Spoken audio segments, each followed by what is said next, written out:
Hello friends, I'm CS Shantanu Bete, your coach, and I have been teaching law subjects for last 20 years. और अब मैं एक mega series launch कर रहा हूं अपने चैनल पे जिसमें मैं 5 इंपॉर्टेंट लॉ सब्जेक्ट्स कवर कर रहा हूं जिसमें कंपनी लॉ है, सिक्योरिटी लॉज हैं, लेबर लॉज हैं, फॉरेन एक्सचेंज लॉज हैं और टैक्स लॉज हैं। मुझे उम्मीद है कि ये सारे लेक्चर जो मैं डेली बेसिस पे अपलोड कर रहा हूं ये आपके लिए काफी बेनिफिशियल रहेंगे और आपको काफी कुछ सीखने को मिलेगा। If you like these videos, then don't forget to press like button and also share these videos with as many people as you can. And also consider subscribing this channel. If you face any problem in these videos, then please post your queries in the comment section या फिर आप मुझे WhatsApp भी कर सकते हैं। Hello friends, I am Shantanu, your coach, and now we are going to start MRTP Act 1969 and the Competition Act 2002. First we will look at the MRTP Act 1969. इसका पूरा नाम है Monopolistic Restrictive Trade Practices Act 1969. Before we start this मैं just आपको ये बताना चाहता हूं कि एमआरटीपी एक्ट 1969 को रिपील कर दिया गया है एंड रिपील जो किया है वो कंपटीशन एक्ट 2002 ने इसे कर दिया है। इसका मतलब ये है कि पहले जो एमआरटीपी एक्ट था वो अब नहीं लगेगा और जो कंपटीशन एक्ट 2002 है वो इन सभी मैटर्स के लिए एप्लीकेबल रहेगा। तो क्वेश्चन है कि why we are studying the MRTP act 1969। ये हम इसलिए पढ़ रहे हैं क्योंकि ये जो एमआरटीपी एक्ट है ये बेस है कंपटीशन एक्ट का और इसीलिए सबसे पहले हम थोड़ा बहुत एमआरटीपी एक्ट के जो मेन प्रोविजन है including the main object we will see briefly and उसके बाद हम देखेंगे कंपटीशन एक्ट 2002 के प्रोविजंस। अब सबसे पहले हम देखेंगे एमआरटीपी एक्ट में object of the MRTP act 1969। Object इसका जो है to prevent the concentration of economic power. इसका मतलब जो इकोनॉमी है इंडिया की वो किसी चंद लोगों के हाथ में न आके रह जाए, इसको रोकने के लिए ये एक्ट बना था। इसके साथ साथ ये एक्ट इसलिए भी बना था कि ये एक्ट के थ्रू गवर्नमेंट प्रोहिबिट कर सके मोनोपोलिस्टिक ट्रेड प्रैक्टिस को, रिस्ट्रिक्टिव ट्रेड प्रैक्टिस को और अनफेयर ट्रेड प्रैक्टिस को। तो अब आप पूछेंगे सर ये तीनों का मतलब क्या है, तो हम आगे इन तीनों को डिटेल में देखने वाले हैं। इसके ऊपर एग्जाम में क्वेश्चन आने के चांसेस काफी कम है, इसलिए मैं यहां पर इसको ब्रीफ में एक्सप्लेन कर रहा हूं। एमआरटीपी एक्ट में एक पावर दे रखी थी सेंट्रल गवर्नमेंट को, वो पावर थी power to pass the order of division of undertaking and severance of interconnection between the undertaking. और ये जो ऑर्डर पास कर सकती थी गवर्नमेंट, सेंट्रल गवर्नमेंट डिवीजन का या सीवरेंस का, ये कर सकती थी only after investigation and inquiry by the MRTP commission. अब ये जो दो टर्म है division of undertaking and severance of interconnection, ये क्या है आप समझ लीजिए। डिवीजन ऑफ अंडरटेकिंग तब होता है जब किसी एक ही कंपनी के पास या एक ही पर्सन के पास ऐसी अंडरटेकिंग आ गई है, ऐसी अंडरटेकिंग उसने डेवलप कर ली है जो मोनोपोलिस्टिक नेचर की हो, यानी वो सारे जो उस तरह का जो बिजनेस है वो केवल एक ही अंडरटेकिंग कर रही है। और क्योंकि ये एक ही अंडरटेकिंग उस तरह का बिजनेस कर रही है इंडिया में, इसलिए वो इजीली प्राइस को मैनिपुलेट कर सकती है, कंपटीशन को पूरी तरह से हटा सकती है। और इसी की वजह से सेंट्रल गवर्नमेंट के पास ये पावर था कि इस तरह की अंडरटेकिंग जो मोनोपोलिस्टिक नेचर की हो गई है उसका वो डिवीजन कर दे, यानी उसको डिवाइड कर दे, जिससे कि वो जो मोनोपोलिस्टिक नेचर था उसका वो खत्म हो जाए। दूसरा इन्होंने बोला है central government can pass the order to for severance of the interconnection between the undertaking. तो यहां पर सेवरेंस का मतलब है जो कनेक्शंस होते थे अंडरटेकिंग के। मान लीजिए एक कोई पर्टिकुलर प्रोडक्ट है, लेट्स से पेट्रोकेमिकल है, और पेट्रोकेमिकल जो प्रोडक्ट्स है वो इंडिया में केवल 4 अंडरटेकिंग्स ही प्रोवाइड कर रही है, ए बी सी डी, यहां तक तो ठीक है। लेकिन अगर ये चारों अंडरटेकिंग आपस में इंटरकनेक्टेड हो जाए, अपने आप में कुछ एग्रीमेंट कर ले और जिससे कि ये प्राइसेस बढ़ाती जाती है उस प्रोडक्ट की, तो ऐसे केस में गवर्नमेंट के पास ये पावर था कि इनके जो इंटरकनेक्शंस है अंडरटेकिंग के, उसको वो सीवर कर सके, यानी वो इंटरकनेक्शन को वो ब्रेक कर सके। इस तरह का ऑर्डर सेंट्रल गवर्नमेंट पास कर सकती थी अंडर द एमआरटीपी एक्ट। अब बात करते हैं टर्म मोनोपोलिस्टिक ट्रेड प्रैक्टिस की। आखिर ये होती क्या है? इसके ऊपर शायद एग्जाम में क्वेश्चन आ सकता है कि what do you mean by the term monopolistic trade practice. तो इसमें आपको ऐसे लिखना है कि एमआरटीपी यानी monopolistic trade practice covers unreasonableness of the price charge, यानी अगर कोई अंडरटेकिंग अपने प्रोडक्ट्स की अनरीजनेबल प्राइस चार्ज करती है तो वो मोनोपोलिस्टिक ट्रेड प्रैक्टिस के नेट में आ सकती है। दूसरा है अनरीजनेबलनेस इन प्रिवेंटिंग और listening the competition in the market. अगर कोई अंडरटेकिंग कुछ इस तरह से एक्ट कर रही है, ट्रेड कर रही है, जिससे कि वो पूरी जो कंपटीशन है उस प्रोडक्ट की इंडिया में, उसको वो प्रिवेंट कर रही है कंपटीशन को, या फिर उसको वीकन कर रही है, लेसन कर रही है उस कंपटीशन को अनरीजनेबली। ये जो वर्ड है ये आपको याद रखना है। थोड़ा बहुत कंपटीशन अफेक्ट होता है तो चलेगा, लेकिन अनरीजनेबली वो प्रिवेंट या लेसन कर रही है कंपटीशन को मार्केट में, तो उसको भी मोनोपोलिस्टिक ट्रेड प्रैक्टिसेस के अंडर माना जाएगा। तीसरा है अनरीजनेबली इंक्रीजिंग द प्राइसेस और प्रॉफिट। अगर कोई अंडरटेक अपने प्रोडक्ट की प्राइस को अनरीजनेबली इंक्रीज कर रही है या अपने प्रॉफिट्स को अनरीजनेबली इंक्रीज कर रही है, तो वो भी मोनोपोलिस्टिक ट्रेड प्रैक्टिसेस के नेट में आ जाती है। या फिर कोई अंडरटेकिंग कुछ इस तरह की ट्रेड प्रैक्टिसेस अडॉप्ट कर रही है which is limiting the technical development to the common detriment, तो ऐसे केस में भी उस अंडरटेकिंग की जो ट्रेड प्रैक्टिस है उसको मोनोपोलिस्टिक ट्रेड प्रैक्टिसेस माना जा सकता है। अब इन सभी जो आइटम्स हैं इनके काफी एग्जाम्पल्स दिए जा सकते हैं, लेकिन हमको अभी यहां पर नहीं पढ़ना है। छोटा सा क्वेश्चन आने के चांसेस है, केवल आपको इतना ही लिखना है और साथ ही साथ लास्ट में आपको एक नोट लिखना है, क्योंकि अनरीजनेबल वर्ड यहां पे बहुत इंपॉर्टेंट है। अगर आपने थोड़ा सा प्राइस ज्यादा कर दिया है, थोड़ी कंपटीशन तो अफेक्ट होगी, लेकिन वो अनरीजनेबल नहीं है, तो वो एमटीपी नहीं मानी जाएगी। ये तभी मानी जाएगी जब वो कंपटीशन को अनरीजनेबली अफेक्ट कर रही हो, तो ही उस ट्रेड प्रैक्टिस को मोनोपोलिस्टिक ट्रेड प्रैक्टिस माना जाएगा। अब बात करते हैं रिस्ट्रिक्टिव ट्रेड प्रैक्टिसेस की। तो आरटीपी इसका एक शॉर्ट फॉर्म है। आरटीपी का मतलब क्या होता है ये भी पूछा जा सकता है एग्जाम में। तो आपको लिखना है any trade practice which prevent, distort और restrict the competition for goods और services in any manner, then such trade practice will be treated as restrictive trade practice। फिर से सुन लीजिए, इसमें जो 3 कीवर्ड्स हैं वो आपको याद रखने हैं। Trade practice which prevent, distort और रिस्ट्रिक्ट, तो पीडीआर, इस तरह से आपको ये याद रखना है। पीडीआर, कंपटीशन फॉर गुड्स और सर्विसेज इन एनी मैनर। अब इसका अगर कोई एग्जाम्पल देखें रिस्ट्रिक्टिव ट्रेड प्रैक्टिसेस का, तो एक एग्जाम्पल देखते हैं। मान लीजिए एक पर्सन है, इसका बहुत ही अच्छा खासा बिजनेस है।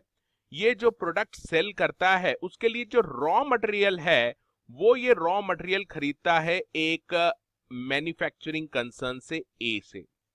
अब ये जब खरीदता है, बल्क में खरीदता है, और इसने ये कंडीशन लगा दी है ए को कि A will not be able to sell his raw material to any other seller। तो यहां पर ये जो कंडीशन लगाई है इस ओरिजिनल सेलर ने कि A अपना सारा मटेरियल केवल उसी को दे और किसी को भी नहीं बेचे, this will be covered under restrictive trade practices. इस एग्जाम्पल के अलावा भी आपको जो लिखना है, जो उसकी फाइनल टेस्ट है कि कोई भी trade practice restrictive trade practice में आएगी या नहीं आएगी, जो फाइनल टेस्ट है वो है डिस्टॉर्शन इन द कंपटीशन। अगर वो ट्रेड प्रैक्टिस कंपटीशन को डिस्टॉर्ट करती है तो ही उस कैटेगरी में आएगी जिसे हम कहते हैं रिस्ट्रिक्टिव ट्रेड प्रैक्टिसेस। अब हम देखेंगे अनफेयर ट्रेड प्रैक्टिस क्या होती है। तो unfair trade practice consist of using of various deceptive, fraudulent और unethical methods to obtain the business. तो डिसेप्टिव, फ्रॉडुलेंट और अनएथिकल, DFU, इस तरह की मेथड्स जब आप अडॉप्ट करते हैं, कोई ट्रेडर अडॉप्ट करता है to obtain the business, then it will be covered under unfair trade practice. Unfair trade practice includes misrepresentation, आप अपने प्रोडक्ट के बारे में गलत जानकारी देके उसको बेच रहे हैं, UTP में आ जाएगा। फॉल्स एडवर्टाइजिंग, गलत तरीके से आप एडवर्टाइज कर रहे हैं अपने प्रोडक्ट का। टाइड सेलिंग का मतलब होता है एक प्रोडक्ट अगर आप बेच रहे हैं तो वहां पे कंडीशन लगा दी है कि ए प्रोडक्ट हम तभी बेचेंगे जब आप बी भी साथ में परचेस करेंगे, तो इसको बोलते हैं टाई अप अरेंजमेंट। ये भी एक तरह का अनफेयर ट्रेड प्रैक्टिसेस है, कंज्यूमर की चॉइस को ये अफेक्ट करता है।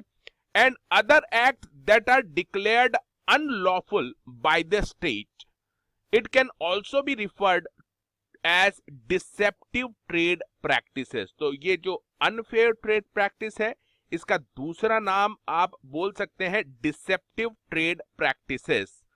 This act, that is the MRTP act, also covers the unfair trade practices to protect the interest of the consumers.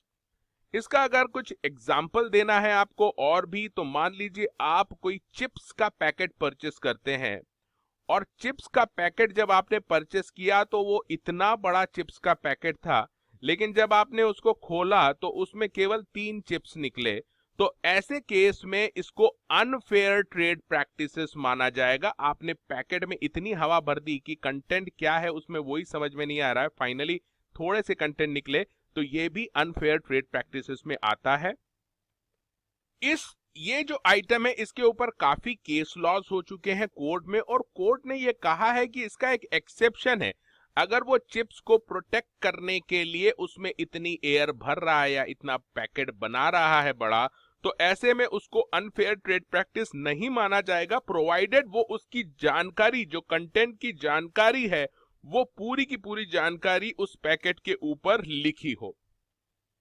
अब बात करते हैं कि MRTP एक्ट में आखिर था क्या।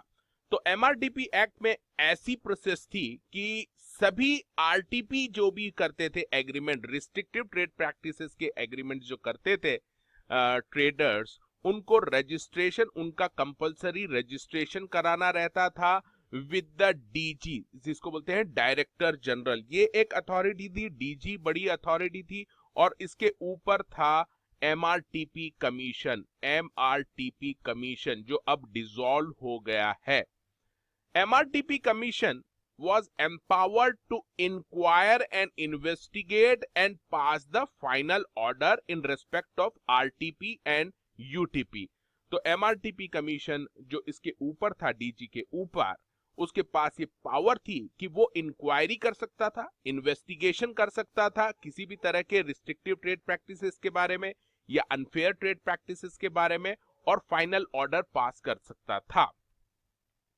अब बात करते हैं MRTP कमीशन के बारे में। MRTP कमीशन जो फॉर्म हुआ था MRTP एक्ट में, it was independent quasi judicial body, और उसके पास जो पावर थी वो सिमिलर पावर थी जो सिविल कोड के पास रहती है under the code of civil procedure 1908 on certain matters. इसको जो असिस्ट करता था कमीशन को वो था डायरेक्टर जनरल। वो डायरेक्टर जनरल असिस्ट करता था MRTP कमीशन को in matter of inquiry and investigation of monopolistic trade practices, restrictive trade practices and unfair trade practices. तो डायरेक्टर जनरल अपनी इंक्वायरी और इन्वेस्टिगेशन करने के बाद वो रिपोर्ट करता था कमीशन को, और कमीशन बाद में उसके ऊपर फाइनल ऑर्डर पास करती थी। Now let's see the introduction of the Competition Act 2002. आखिर इस एक्ट को लाने की क्या जरूरत पड़ गई थी? तो सबसे पहली चीज जो आपको समझनी है, जो कंपटीशन एक्ट 2002 जो इंट्रोड्यूस हुआ है, जो अब एप्लीकेबल हो चुका है, was enacted to shift the focus of government from curbing the monopolies to promoting the competition. यानी निगेटिव एस्पेक्ट जो था कि मोनोपोलिस्टिक ट्रेड प्रैक्टिसेस को रोकना है, कर्ब करना है, उसके ऊपर पूरा फोकस था एमआरटीपी एक्ट का, और वो अब ऑब्सोलेट हो चुका है। और अब गवर्नमेंट शिफ्ट करना चाहती है अपना focus in promoting the competition. That is why a new act was introduced, that's name is competition act. तो इसका जो मेन फोकस है वो है प्रमोशन ऑफ कंपटीशन, यानी कंपटीशन को बढ़ावा देना, यही फोकस रहेगा कंपटीशन एक्ट 2002 का। तो यहां तक तो आपका पूरा बेस क्लियर हो गया है एमआरटीपी एक्ट का, और इंट्रोड्यूस क्यों हुआ है कंपटीशन एक्ट ये भी आपने समझ लिया है। अब हम आगे देखने वाले हैं सबसे पहले डिफरेंस, जो बेसिक डिफरेंस है एमआरटीपी एक्ट में और कंपटीशन में एक्ट में, वो हम देखेंगे, और उसके बाद डिटेल प्रोविजन देखेंगे कंपटीशन एक्ट 2002 के। Now we will see the difference between the MRTP Act and the Competition Act. इसके ऊपर डायरेक्ट क्वेश्चन आने के ज्यादा चांसेस हैं, तो इसके जो डिफरेंस हैं वो एक एक करके हम देखेंगे। MRTP Act is related to pre-liberalization period, that is 1991 का जो पीरियड था, जिसमें मिस्टर मनमोहन सिंह थे फाइनेंस मिनिस्टर, उन्होंने ओपन कर दिया था एफडीआई इंडिया में। उसके पहले का जो पीरियड है वो प्री लिबरलाइजेशन पीरियड कहलाता है। And competition act is in the post liberalisation period, 1991 के बाद का है। दूसरा डिफरेंस है एमआरटीपी एक्ट में जो फोकस था, focus was on curbing the monopolies को जो कर्ब करने के ऊपर उसका फोकस था एमआरटीपी का। Whereas in competition act focus is on promoting the competition. Third difference is, in MRTP Act, there was a compulsory registration of a document, that is the agreement which affect the competition. There was a compulsory requirement to register those agreements. In Competition Act, there is no such requirement. In MRTP, dominance was considered as bad, यानी अगर किसी का dominance है market में, एक कोई undertaking है, वो ही सारा उसने पूरा मार्केट कैप्चर कर रखा है उस अंडरटेकिंग ने, तो उसको बैड माना गया था। लेकिन कंपटीशन एक्ट में dominance as per is not bad. अगर कोई पर्सन है या अंडरटेकिंग है, उसने अपने प्रोडक्ट से पूरा डोमिनेट कर रखा है मार्केट को, as such dominance is not bad as per competition. Only the misuse of dominance is considered as bad in the Competition Act. इसके बाद MRTP Act में अगर आप देखें तो combinations are not regulated। अभी combination क्या होता है हम आगे देखेंगे, इसके ऊपर क्वेश्चन भी आ सकता है। तो MRTP Act में combination को रेगुलेट नहीं किया जाता था। In Competition Act combinations are regulated. And there was no power to inquire cartel of foreign origin. Cartel का भी मतलब हम देखने वाले हैं इन शॉर्ट में। अगर आपको बताऊं, कार्टेल का मतलब होता है जब एसोसिएशन बना लेते हैं मैन्युफैक्चरर और सेलर्स, और वो उस मैन्युफैक्चरिंग एसोसिएशन या सेलर्स एसोसिएशन बना के प्राइस को मेंटेन करते हैं हाई लेवल पे, तो उसको बोला जाता है कार्टेल। तो यहां पर एमआरटीपी एक्ट में कार्टल्स ऑफ फॉरेन ओरिजिन, जो बाहर से भी जो मिलके कार्टल करते थे, उनकी इंक्वायरी नहीं होती थी। लेकिन कंपटीशन एक्ट में it has got power to inquire the cartels which are originating from foreign. Now we will see the objectives of competition act 2002। The first objective is to prevent यानी रोकना। What it is going to prevent practices having an appreciable adverse effect on competition। सबसे important objective है ये जो wordings है appreciable adverse effect AAE, इसको आप समझ भी लीजिए और मगअप भी कर लीजिए, बार बार ये यूज होगा। नॉर्मली अगर आप कोई ट्रेड प्रैक्टिस करते हैं और उसका एडवर्स इफेक्ट हो रहा है कंपटीशन पे, बुरा प्रभाव पड़ रहा है कंपटीशन पे, कंपटीशन डिस्टॉर्ट हो रही है, तो उतना काफी नहीं है, उसको ये कंपटीशन एक्ट नहीं रोक रहा है। तो फिर कौन सी ट्रेड प्रैक्टिस को रोकेगा? ऐसी trade practice which is having a appreciable adverse effect। appreciable adverse effect का मतलब अगर आपका जो कंपटीशन पे जो इफेक्ट हो रहा है उस ट्रेड प्रैक्टिस से बहुत ही ज्यादा इफेक्ट कर रहा है कंपटीशन को, then it will be prevented under the competition act। second objective is to promote and sustain the competition। तो healthy competition को promote करना भी इस एक्ट का ऑब्जेक्टिव है। Third objective is to protect the interest of consumers. तो consumers के जो इंटरेस्ट है उनको प्रोटेक्ट करने के लिए जो जो स्टेप्स जरूरी है, these steps will be taken in this competition act to ensure freedom of trade as per Constitution of India। every person has choice to decide his business or occupation, so on the basis of that it has an objective to ensure freedom of trade। whatever person wants to do, he should be able to do। now let's see how these objectives will be achieved under the Competition Act। so there are some mechanism by which Competition Act will achieve these objectives। so let's see how it will be achieved। first, by prohibiting anti-competitive trade agreements। ऐसे agreements जो competition को distort करते हैं उनको ये prohibit करता है act. दूसरा, preventing abuse of dominance। हमने पहले भी देखा था, कोई एक पर्सन मार्केट में डोमिनेट कर रहा है, it is not bad as such, but if that person is abusing the dominance power, then it will be prevented by the Competition Act। third is regulating the combination। if there are combinations are formed, then such combinations will be regulated by the Competition Act। fourth, formulating policy on competition। तो competition के लिए एक अलग से policy introduce होगी as per this act, and creating the awareness among the general public and the traders। now let's see the impact of the introduction of Competition Act 2002। Competition Act आने से what has happened? so first thing you have to remember, MRTP Act 1969 जो पुराना act था, it shall stand repealed। अब ये समाप्त हो गया है। दूसरा, MRTP कमीशन, जो MRTP कमीशन था MRTP एक्ट में, इट विल स्टैंड डिसॉल्व, उसको डिसॉल्व कर दिया गया है। And there is establishment of new commission called competition commission of India. ये कॉम्पिटिशन कमीशन बना है कॉम्पिटिशन एक्ट 2002 में। This will discharge all the functions which are required to be discharged by the commission under this act. Now we will see the important definition which are given under Competition Act 2002, which are given under section 2 of this act।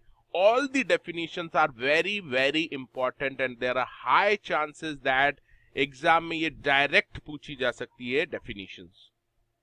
now first we will see the definition of the term agreement। agreement की जो definition है वो inclusive definition है। it starts with the it includes, so it includes any arrangement, understanding or action in concert। concert का मतलब है सभी मिल के ट्रेडर्स या एसोसिएशन बना के जो साथ में एक्शन ले रहे हैं, even action is covered as an agreement। so it includes arrangement, understanding and action in concert, whether or not it is formal or in writing or intended to be enforceable by law or not। तो यहाँ पे ये कह रहा है कि कोई भी अरेंजमेंट, अंडरस्टैंडिंग या एक्शन इन कंसर्ट अगर कोई एसोसिएशन ट्रेडर्स लेते हैं, whether such arrangement, understanding or action, it is formally taken or not, और whether it is in writing or not, यानी आपने फोन पे सबने बात कर ली कि ऐसी ऐसी प्राइस मेंटेन करना है, तो ये भी एक तरह का एग्रीमेंट मान लिया जाएगा। आपने राइटिंग में कुछ नहीं लिखा है तो भी ये एग्रीमेंट मान लिया जाएगा। इसके बाद फिर ये कहता है कि whether it is intended to be enforceable by law और नॉट, यानी वो जो ट्रेडर्स हैं उन्होंने कुछ प्राइजेस फिक्स किए हायर लेवल पे, वो चाहे ऐसे अरेंजमेंट है जिसको कोर्ट में चैलेंज किया जा सकता है या नहीं किया जा सकता, इससे कोई फर्क नहीं पड़ता। All these arrangement, understanding and action in concert will be treated as agreement. Now we will see the definition of cartel. बहुत ही important definition एग्जाम में पूछी जाती है। Again, this definition start with includes. तो cartel includes an association. So basically cartel का मतलब एक association से है। एन एसोसिएशन, अब ये किसकी है? एसोसिएशन ऑफ प्रोड्यूसर्स, सेलर्स और डिस्ट्रीब्यूटर्स और traders or service providers. So these are forming an association and who by agreement and then by agreement amongst themselves limit, control or even attempt to control. These three keywords you have to remember, otherwise you will not get the marks. So what we have seen, cartel includes association of producer, seller, distributor, trader, service provider who by agreement among themselves limit, control or attempt to control. What they are going to limit or control? The production, distribution, sale or price of the goods or services or trade in goods or provision of services. तो अगर इस तरह की association बना के वो agreement करते हैं, agreement to limit, control or attempt to control production, distribution, sale or price of goods or services, trade in goods or provision of services, then such association will be treated as cartel. And you have to remember, Competition Act 2002 prohibits formation of certain cartels. Now we will see the definition of the term consumer. Consumer की definition को दो parts में divide कर रखा है. First it is related to goods and then it is related to services. So now let's see the definition. Consumer means any person who buys any goods for consideration, यानी free में वो goods नहीं ले रहा है, he is paying the consideration for that, which has been paid or promised or partly paid or partly promised or under any system of deferred payment, he is paying the consideration. That means he is paying the consideration in installment. And includes any person who uses those goods with the approval of the person buying those goods. यानी एक person है, इस person ने goods purchase किए हैं by paying the consideration for consideration, so he will be treated as consumer. And again, if there is another person who is using these goods which were purchased by the first person, then such user of goods will also be treated as a consumer. Now, important thing here you have to remember, whether such purchase of goods is for resale or for any commercial purpose और for personal use. तो यहां पर ये फर्क नहीं पड़ता कि आपने जो गुड्स परचेस किए हैं वो आपने पर्सनल यूज के लिए परचेस किए हैं या अपने कमर्शियल पर्पस के लिए यूज किए हैं या फिर you are purchasing the good for resale. Any manner if you purchase the goods you will be treated as consumer. Now second part is similar to the goods, but here we talks about the services. Any person who hires or avails of any service, again for consideration which has been paid or promised or partly promised or which is payable under the system of a deferred payment, and includes any person who is the beneficiary of those services with the approval of the hirer or availer of those services. तो यहाँ पर जो beneficiary है उस services का, मान लीजिए this person has availed the services or hired the services, but beneficiary of these services is another person, then this person who is the beneficiary of these services will also be treated as consumer. Again, you have to remember whether such hiring or availing of services is for any commercial purpose or for personal use, it doesn't matter.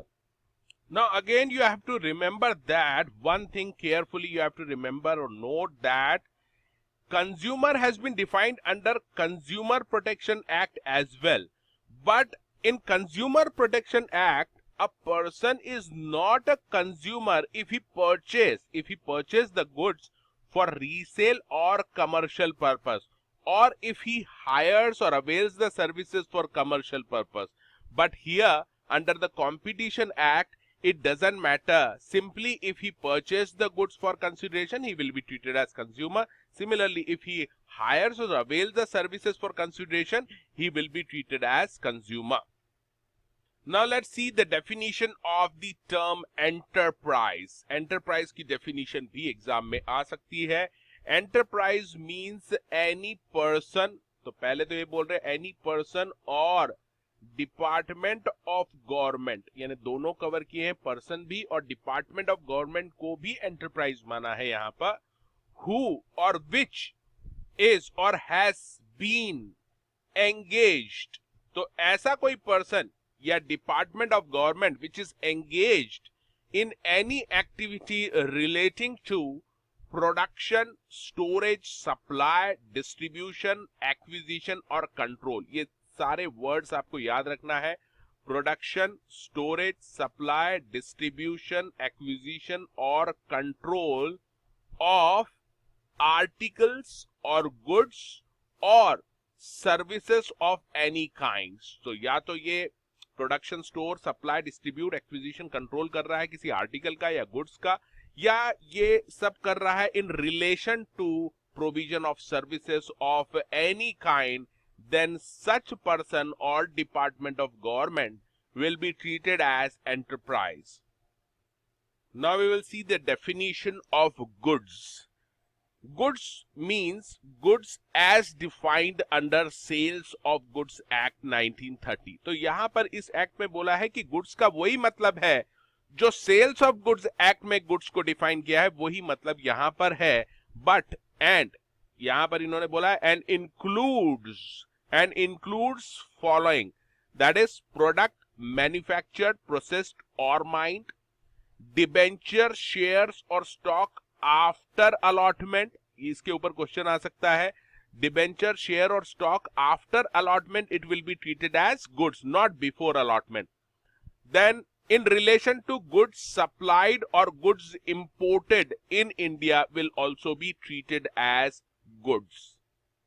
तो definition अगर exam में आती है तो you have to write it as it is. Means goods defined under sales of goods act 1930 and includes आपको लिखना है products manufacture, process और mined, debenture, share, stock after allotment, and in relation to goods supplied, goods imported into India will also be treated as goods. Now let's see the definition of services. Service means service of any description which is made available to potential users and includes the provision of service in connection with business of any industrial or commercial matter such as banking, communication, education, financing, insurance, chit fund, real estate, transport, storage, material treatment, processing, supply of electrical or other energy, boarding, lodging, entertainment, amusement, construction, repair, conveying of news or information, and advertising. All these you have to remember that service will include all those following items. One thing you have to note that here the services also include any service in connection with the business of industrial and commercial matter. तो industrial और commercial nature की services को भी यहाँ services में include किया है under competition act. However, if you see the definition of Consumer Protection Act, services which is defined under Consumer Protection Act, Services of industrial and commercial nature were excluded from the definition of services under the Consumer Protection Act. Now let's see the definition of relevant market. Relevant market terms use हुई है इस Competition Act में और उसको यहाँ पर define भी किया है, एग्जाम में भी आ सकता है ये. Relevant market means market which may be determined by the Competition Commission of India. इसका मतलब Competition Commission of India जो बॉडी है CCI, वो जो भी डिसाइड करेगी कि this market is relevant, then it will be treated as relevant market. This will be determined with reference to both relevant geographic market and relevant product market. तो ये जो relevant market है इसकी दो और कैटेगरीज इन्होंने बनाई है. relevant market में भी geographical, relevant to geographical market और relevant product market. Now let's see the relevant geographic market की definition. What exactly relevant geographic market means? It means a market. तो पहला तो ये बोल रहा है कि ये एक तरह का मार्केट है कंप्राइजिंग द एरिया. फोकस इसका एरिया पे है, तो हम पहले एरिया ड्रॉ कर लेते हैं. Suppose this is an area and there is another area also. So we are focusing here on this area. So again let's see, it means a market. यहां पर एक मार्केट है, there is a market in this area comprising of area in which, अब ये दो keywords याद रखने, condition of competition for supply of goods और प्रोविजन ऑफ सर्विसेज और डिमांड ऑफ गुड्स और सर्विसेज. तो यहां पर दो चीजों को फोकस करना है. इस एरिया में condition of competition, that is COC, and demand of goods and services are distinctly homogeneous, यानी एक तरह की कंडीशंस हैं यहां पर. Condition for competition and demand एक तरह की हैं गुड्स और सर्विसेज के लिए, as compare to as it can be distinguished from the condition prevailing in the neighbouring area. यानी इस एरिया में condition of competition and demand for these goods are different and in this area it is different. इस area में condition of competition and demands distinctly homogeneous है, तो इस area को हम कहेंगे relevant geographic market. For example अगर इसको आप डिटेल में देखें तो यहां पर एक फ्रूट मार्केट है, ये होलसेल फ्रूट मार्केट है, होलसेल फ्रूट का मार्केट है. यहां पर if you buy mangoes will be available for let's say 100 rupees dozen. और अगर ये एरिया देखें आप, ये एरिया यहाँ पर जो एरिया है it is very costly area, prime area है इस सिटी का, और यहाँ पर जो मैंगो, सेम मैंगोज अगर आप यहाँ पे बेचेंगे तो ये बिकेगा 300 per dozen. So you can see there is a total distinction between these two areas. Geographically, these two areas are different. So we can describe the relevant geographic market in terms of area. Now we will see the definition of relevant product market. Focus इसका product पे है. It means a market comprising of all those products or services which are regarded as interchangeable or substitutable by the consumer by reason of their characteristics of products or services, their prices and intended use. तो मान लीजिए यहाँ पर एक electronics का market है, बहुत सारे टेलीविजन्स और डिफरेंट कंपनीज के ब्रांड्स के बिकते हैं. सो यहाँ पर जो प्रोडक्ट्स है वो इंटरचेंजेबल है एंड सब्स्टिट्यूटेबल है by the consumer because of their characteristics of the products and their prices, intended use. तो ये जो इलेक्ट्रॉनिक का मार्केट है it can be said as relevant product market. Now we are going to see the important provisions which are related to anti-competitive agreement which are given under the Competition Act 2002. First of all, we will see section number 3(1) which is a prohibitive section. It says that no enterprise or association of persons shall enter into any agreement in respect of production, supply, distribution, storage, acquisition, control of goods or provision of services which causes or is likely to cause an appreciable adverse effect on the competition. इसका मतलब यहां पर इस section में ban कर रखा है, prohibit कर रखा है ऐसे एग्रीमेंट्स को which has or which can cause appreciable, ये वर्ड याद रखना, appreciable adverse effect on competition. थोड़ा बहुत कंपटीशन अफेक्ट हो रहा है तो चलेगा, बट अगर appreciable adverse effect होता है कंपटीशन पे उस एग्रीमेंट की वजह से, तो such agreements are prohibited by section 3.1. Now let's see section 3.2, which says that if any anti-competitive agreement is entered as per section 3.1, जो हमने अभी देखा था, एंटरप्राइज या एसोसिएशन ऑफ पर्सन अगर ऐसा कोई एग्रीमेंट करते हैं which can cause appreciable adverse effect on the competition, अगर ऐसा कर भी लेते हैं agreement, then such agreement will be treated as void agreement as per section 3.2. Void agreement का मतलब है अगर कोई एग्रीमेंट वॉइड डिक्लेयर हो जाता है तो उसका कोई भी लीगल इफेक्ट नहीं रह जाता. You can not move to the court on the basis of that agreement. Now we will specifically talk about the prohibited agreement. Following agreements are prohibited if they have appreciable adverse effect on the competition. अभी इन्होंने list दे रखी है, इन सभी को हमको देखना है, exam में भी लिखना है. First is tie in arrangement. Tie in arrangement ये होती है कि अगर एक प्रोडक्ट आप सेल कर रहे हैं, उसके बाद कंपलसरी कंडीशन लगा दी है कि इसके साथ दूसरा प्रोडक्ट भी परचेस करना पड़ेगा. That is the tie in arrangement या टाई अप अरेंजमेंट. दूसरा है एक्सक्लूसिव सप्लाई एग्रीमेंट. तीसरा है एक्सक्लूसिव डिस्ट्रीब्यूशन एग्रीमेंट. इसका मतलब यहां पर जो सप्लाई कर रहा है सप्लायर, वो टोटल सप्लाई एक ही पर्सन को करेगा, दूसरों को नहीं करेगा. इसको बोलते हैं एक्सक्लूसिव सप्लाई एग्रीमेंट. इसी तरह से एक्सक्लूसिव डिस्ट्रीब्यूशन का एग्रीमेंट है कि एक ही पर्सन को आपने डिस्ट्रीब्यूशन करना है जो भी गुड्स है उसका, तो इसको कहते हैं exclusive distribution agreement.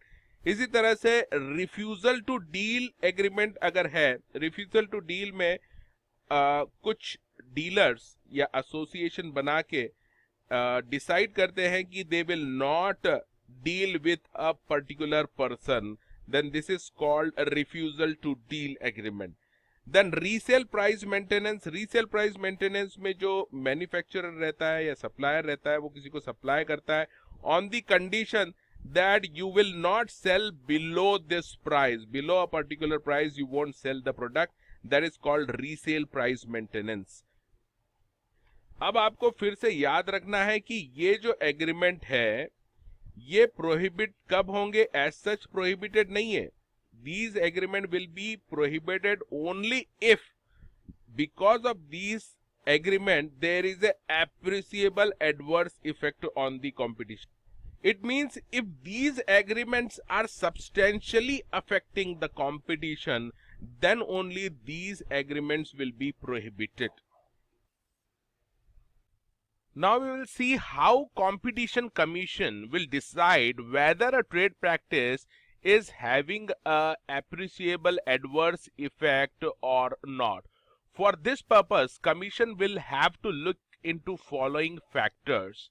Factor number 1, which it will have to see that whether the trade practice create any barriers to the new entrant in the market. यानी इस trade practice से ऐसी है क्या कि कोई न्यू एंट्रेंट, कोई न्यू ट्रेडर्स अगर मार्केट में एंटर करना चाह रहा है तो उसके लिए वो मुश्किलें पैदा कर रही है. It is difficult for new entrant to become to enter into the market. दूसरा है driving existing competitor out of the market. Whether this trade practice is driving out the existing competitors out of the market, it will have to see that also. Then foreclosure of competition by hindering entries into the market. That is whether this trade practice is killing the competition in the market. And fourth is accrual of benefit to the consumer. After adopting this practice, what are the benefits this trade practice is providing to the consumer? Then improvement in the production or distribution of goods or provision of services. So whether this trade practice is providing or improving any production or distribution of goods or provision of services. Then the last is promotion of technical, scientific, economic development by means of production, distribution of goods or provision of services. Whether this trade practice is promoting any technical or scientific and economic development or not. So these are the factors the commission will have to focus before deciding whether trade practice is having an appreciable adverse effect or not. Now we will see very important term, that is bid rigging. This question has been asked in the exams and it is very important question. It can be asked again, so try to understand this. Bid rigging process is basically, bid rigging is related to auction. Whenever there is a auction, there is a chance of bid rigging. Now auction hota kya hai? Let's say government wants to sell the coal blocks. हमने देखा था government के पास coal blocks हैं, कोयले का भंडार है, and that coal blocks government want to sell through auction. So what government does, it invites the bids for the coal blocks. Now in this case, there are people, there are enterprises or persons who are engaged in a similar sort of businesses, and all of these people wants to purchase these coal blocks. Now it is possible that when the government will offer the coal block for bidding, these people may have an agreement that nobody will offer a bid more than this particular amount. Let's say nobody will bid for more than 20 crores. So this is an understanding between them to not to offer any amount above a particular amount. This is called bid rigging. Now let's see the definition of bid rigging. It means any agreement. So first of all, it is focusing on the agreement. Bid rigging means an agreement between enterprises or persons engaged in identical or similar production or trading of goods or provision of services, which has the effect of, so such agreement is having the effect of eliminating or reducing the competition for bids. ये keywords याद रखना है. If such agreement is eliminating or reducing the competition for bids or adversely affecting or manipulating the process for bidding, then such agreement will be treated as bid rigging. The best example you can quote for bid rigging agreement is that the coal block auction by the government. Recently, Supreme Court has found that in the coal block auction, there was a bid rigging agreements, and because of that, court has cancelled all those auction because of the bid rigging. Now let's see how combination has been defined under Section 5 of this Act. Section 5 says that acquisition of one or more enterprise by one or more persons, or mergers or amalgamation of enterprises, shall be treated as combination of such persons or enterprise if such above persons or enterprises crosses the certain prescribed size in terms of assets or turnover as provided under Section 5. For example, if there is a person who is having one undertaking A, he is also purchasing another undertaking B and another undertaking C, and the total assets of these A, B, C, or the total turnover of these undertaking crosses a particular limit, then this process will be treated as combination. Similarly, in case of mergers or amalgamation, two enterprises are merging together, joining hands, then such merger or amalgamation can be treated as combination if the total assets of these crosses a particular limit, or the total turnover of these amalgamated or merged enterprises crosses a particular limit. Now what is this limit which it crosses? Then it will be treated as combination. Now we are going to see the table. Now, if you see the study material of the institute which is provided to you, the limits for combination has been described here in terms of assets and turnover limits for combination. So now try to understand these limits which are given under section 5 of the Competition Act.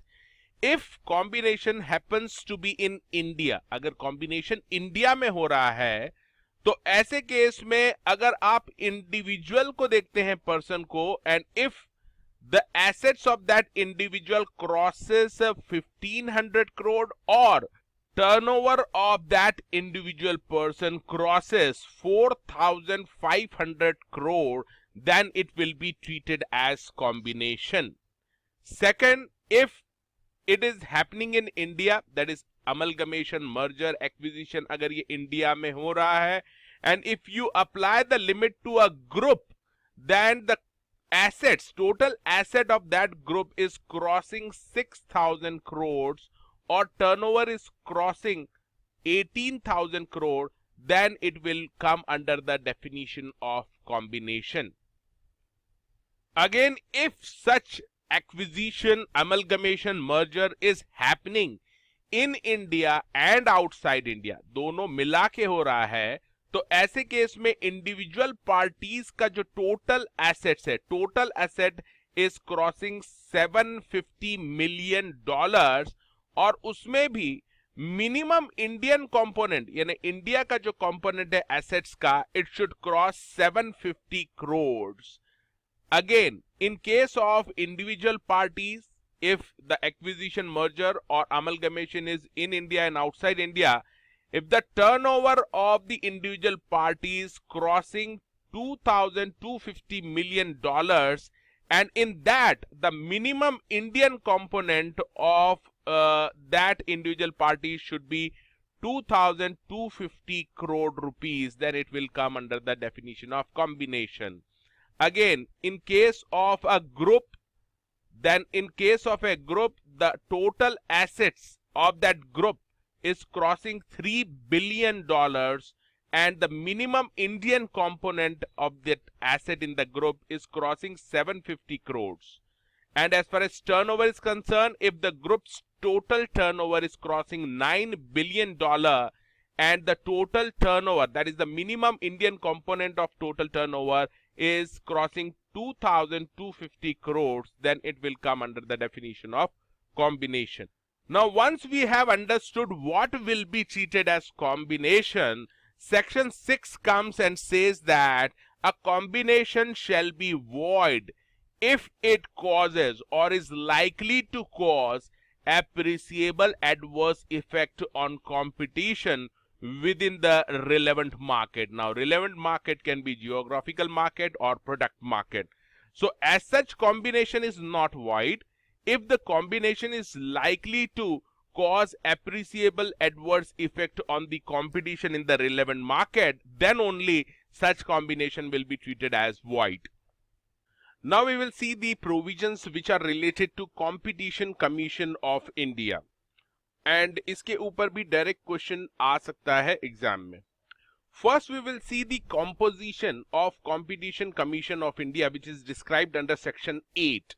The commission shall consist of one chairman and other members which shall be minimum 2 and maximum 6. यहाँ पर amendment है as per amendment 2007. जो maximum members थे वो अब 10 से 6 कर दिए हैं यहाँ पर. And these chairmen and members will be appointed by the central government.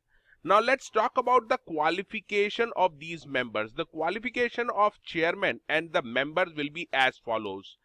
He shall be the person of ability, integrity and standing. ये words आपको मग करके लिख के आना है. Ability, integrity and standing होना चाहिए उनकी. And साथ में यहाँ पर and लिखा है, and he should possess special knowledge and professional experience of minimum 15 years in international trade, economics, business, commerce, law, finance, accountancy, management, industry, public affairs or competition matters, including competition law and policies which is in the opinion of central government may be useful to the commission. यहां पर आपको एक बात याद रखना है, 2007 का जो अमेंडमेंट है उसके पहले यहां पर क्वालिफिकेशन में, एलिजिबिलिटी क्राइटेरिया में, it was also prescribed he shall or has been a qualified judge of high court. अब ये रिक्वायरमेंट हाई कोर्ट का जज होना चाहिए, ऐसी रिक्वायरमेंट अब हटा दी है 2007 से। Only the he shall be the person of ability, integrity and standing होना चाहिए, एंड लगा है साथ में, and he should possess special knowledge and professional experience of minimum 15 years.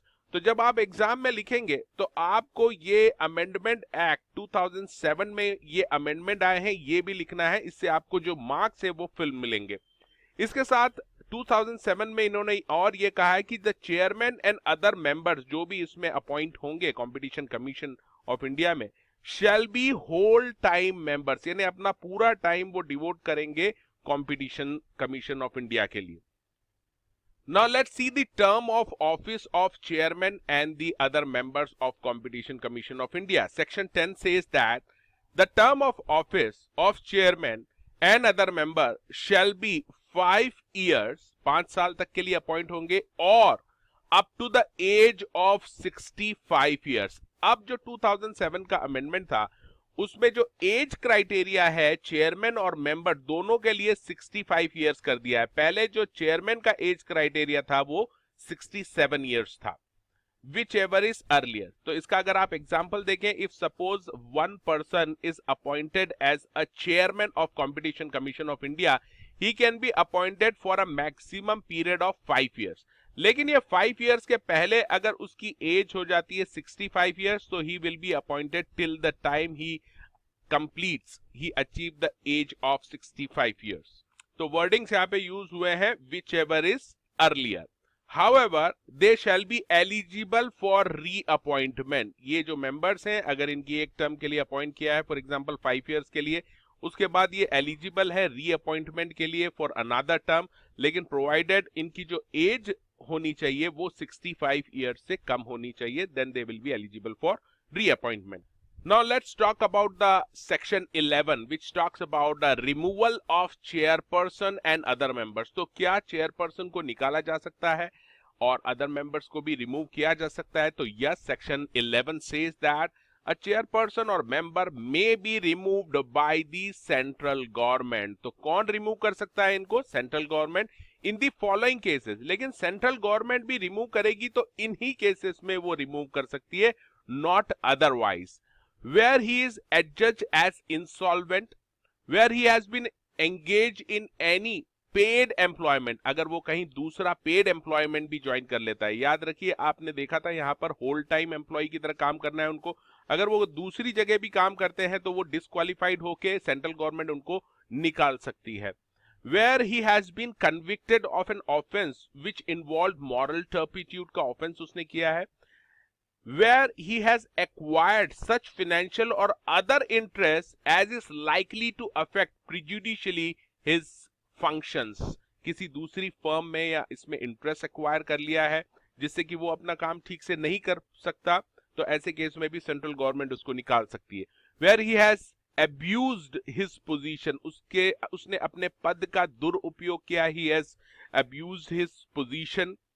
Where he has become physically और मेंटली इनकेपेबल, याद रखना physical incapability की भी बात की है। If he has got accident and physically वो हैंडीकैप्ड हो जाता है तो ऐसे केस में भी चेयरमैन या मेंबर्स को रिमूव कर सकती है सेंट्रल गवर्नमेंट। साथ ही साथ यहाँ पर यह भी याद रखना है कि मेंबर और chairperson can also resign from their offices by giving a notice in writing to the central government. Now let's see restriction on employment of chairperson and other members, which is given under section 12. There is a restriction that these members or chairperson cannot join any other employment. The chairperson or other member shall not for a period of 2 years accept any employment connected with the management or administration of any enterprise which has been a party to any proceeding before the commission under this act.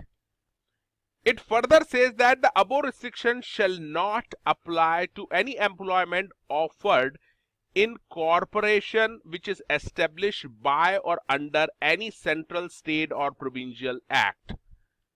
अब इसके ऊपर भी exam में question आने के chances है। यहां पर यह बोला गया है कि जो मेंबर है या चेयरपर्सन है वो 2 साल तक, यानी वो जब अपना टर्म कंप्लीट कर लेंगे उसके बाद आने वाले 2 इयर्स, 2 सालों तक, they should not join any enterprise. अब यहां एनी एंटरप्राइज कौन सी एंटरप्राइज है? Any enterprise which has been a party to any proceeding, यानी कंपटीशन कमीशन ऑफ इंडिया के पास बहुत सारे केसेस आते हैं इस एक्ट के अंदर, और अगर ऐसे जो केसेस आए हैं उनमें जो एंटरप्राइजेस इन्वॉल्व हैं, ऐसी एंटरप्राइजेस में वो ज्वाइन नहीं कर सकते for a period of 2 years from the end of the term. ये जो पीरियड 2 इयर्स का है ये 2007 के अमेंडमेंट के पहले 1 ईयर था, तो ये भी आप लिख सकते हैं from amendment act 2007 this period has been increase from 1 year to 2 years.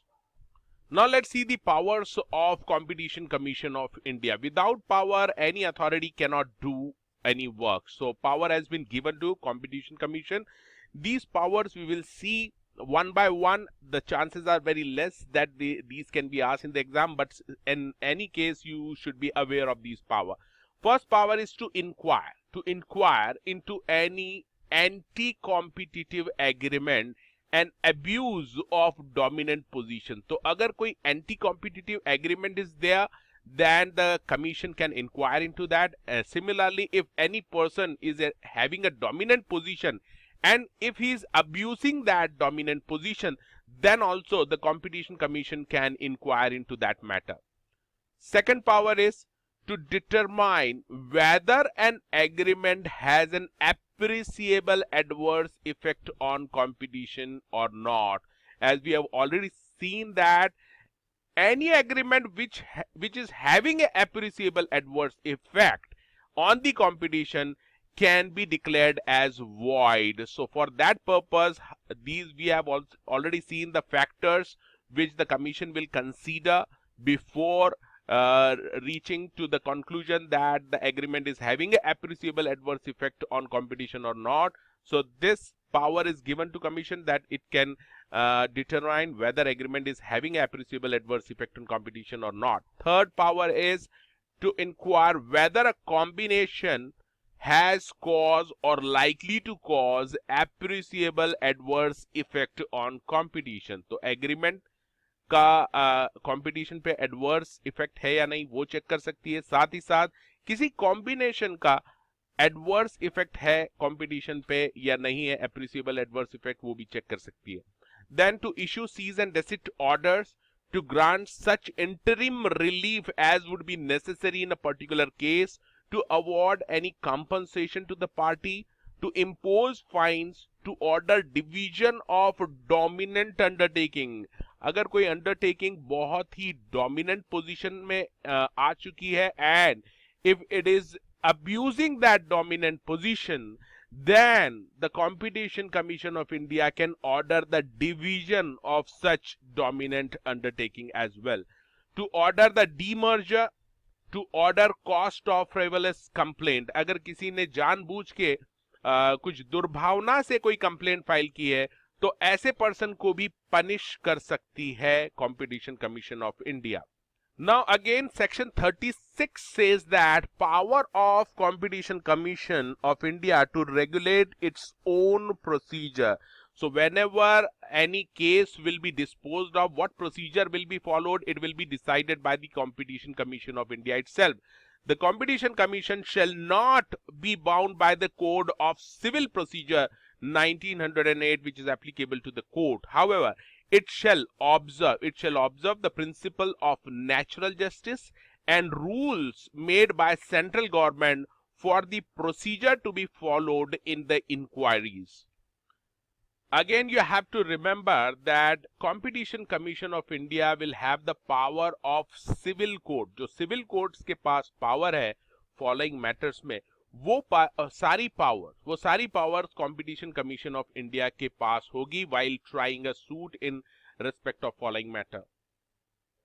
Now let's see following are the powers which a Competition Commission of India will enjoy: the summoning and enforcing the attendance of any person and examining them on oath.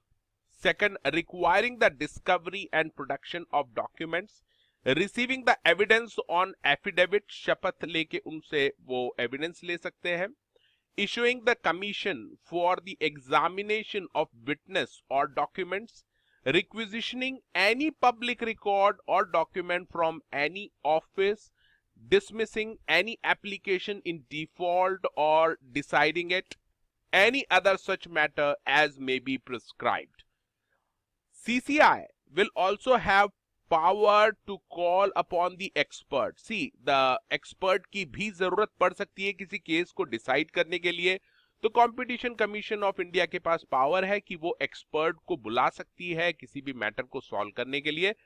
From the field, ये expert कौन होंगे? From the field, these will be the expert from the field of economics, commerce, accountancy, international trade, from any other discipline to assist the commission in conduct of any inquiry which comes before it.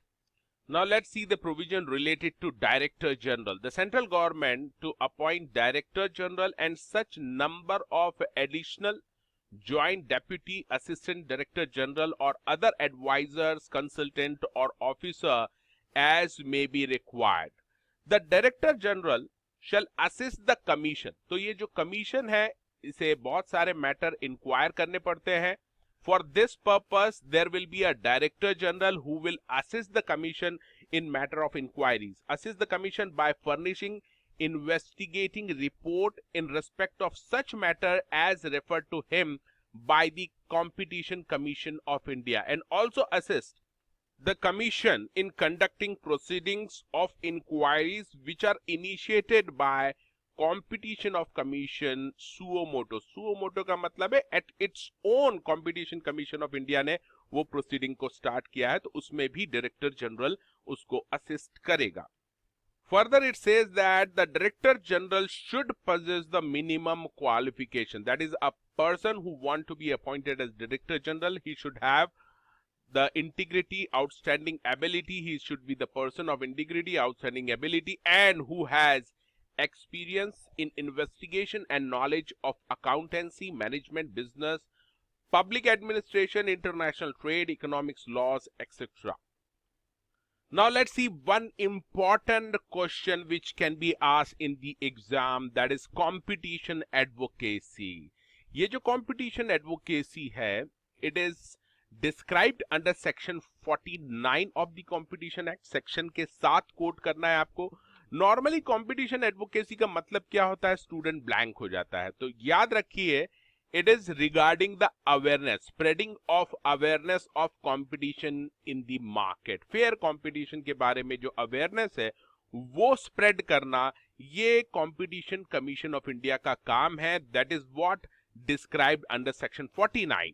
So creating, expanding, strengthening the awareness of competition in the market, this is what we call competition advocacy. Section 49 of the Competition Act 2002 mandate the CCI, that is Competition of Commission of India, to undertake advocacy for promoting competition in the market. The central government may make reference to Competition Commission of India for its opinion. तो central government refer करेगी matter competition commission of India को for its opinion, यानी CCI अपना opinion देगी उसके ऊपर. while formulating a policy on competition, तो who is formulating the policy on competition? Central government is formulating a policy on competition, and for that purpose it will refer to Competition Commission of India for its opinion. तो ऐसे case में Competition Commission of India अपना opinion देगी central government को. The commission shall within 60 days give its opinion on it. तो ये जो opinion देना है Competition Commission of India को central government को, it should be given within 60 days of making the reference to it by the central government. It may be noted that the role of commission is advisory. ये जो commission का role है यहां पर policy frame करने में, it is just advisory and the opinion given by it shall not be binding on the central government. तो ये जो भी ओपिनियन देगी competition commission of India for formulating the policy, these opinion will not be binding on the central government। इसका मतलब central government अगर चाहे तो ये ओपिनियन को इंक्लूड करे पॉलिसी में, या अगर नहीं चाहती है सेंट्रल गवर्नमेंट इन ओपिनियन को इंक्लूड करना तो वो नहीं करेगी इन ओपिनियन को, and it will disregard this opinion. The competition commission of India had been assign following इसको असाइन किया हुआ है: promotion of competition advocacy, creating awareness about the competition and imparting training about the competition issues. So if the question is asked on competition advocacy, remember you have to quote section 49. इसका मतलब बताना है, spreading the awareness.